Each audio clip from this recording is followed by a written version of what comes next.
Girlfriend আছে কার কার দেখি হাত তোলো। মাশাআল্লাহ, সাহস আছে ওদের, বুকের পাটা আছে। হাত নামা বেটা। এই গার্লফ্রেন্ড বয়ফ্রেন্ডের সাথে আমাদের কোনো সম্পর্ক, আমরা বিয়ে করব। কি করব? বিয়ে করব।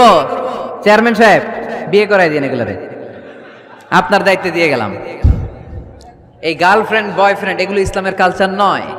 বিয়ের চেয়ে ভালো কাজ পৃথিবীতে হতে পারে। বিয়ে করতে গেলেই বাপে বলে আগে নিজের পায়ে দাঁড়া। তো এতদিন ও কার পায়ে দাঁড়াইছে? ছেলে মেয়েদেরকে সাহস দেন, ছেলেও পড়বে। ওই যে একজন চিল্লান দিয়ে উঠছে, ওর কমন পড়ছে, কমন পড়ছে। মাশাআল্লাহ। গার্ডিয়ানরা যারা আছেন ওদের দুঃখ কষ্ট একটু বুঝেন আপনারা, মিলাই দিয়েন ওদেরকে, বিয়ের পিড়িতে বসায় দিয়েন।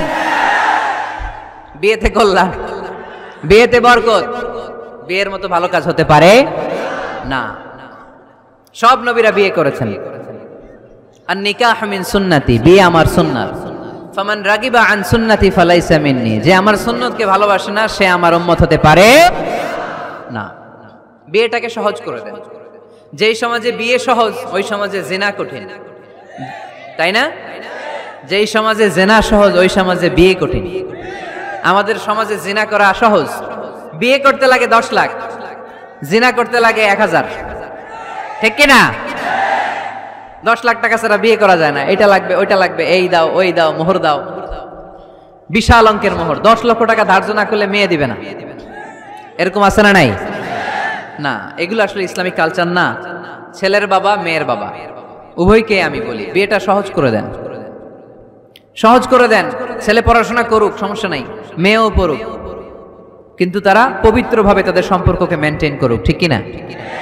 তাদের এই যৌবনের তাড়নায় যে পাপের সাথে জড়াবে তার পার্সেন্টেজ গুণা বাবা হিসেবে আপনার কাঁধেও আছে না নাই?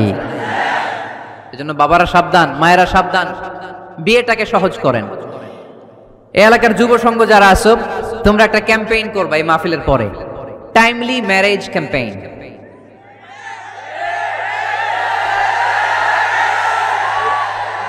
Timely marriage campaign.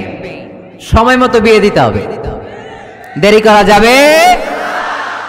বাপ মা বুঝে না, একজনকে হুজুর আব্বাই বুঝে না। গার্ডিয়ান যারা আছেন একটু সদয় হন। ওরা যে পাপের সাথে, পাপের রাস্তা যে ওরা চিনে যাচ্ছে, পাপের পথে যে জড়িয়ে যাচ্ছে, আল্লাহর সুপ্রিম কোর্টের কাঠগড়ায় আসামি করে আল্লাহ সেদিন আপনারে দাঁড় করাবে। আল্লাযীনা হুম লিফুরুজিহিম হাফিজুন, দে গার্ড देयर প্রাইভেটস। মুকদ্দমাতুল হারামে হারাম, এট এ গ্ল্যান্স। একটা নারীর দিকে চোখ পড়ে যাওয়া এটা হারাম না, কিন্তু এই চোখ পড়ার কারণে এটা জিনার দিকে নিয়ে যাবে, এজন্য এটাকেও হারাম করেছে কে? মুকদ্দমাতুল হারামে হারাম। এই নজরটা বড় খারাপ। আন-নাযার সাহামুন মাসমুমুন মিন সিহামি ইবলিস।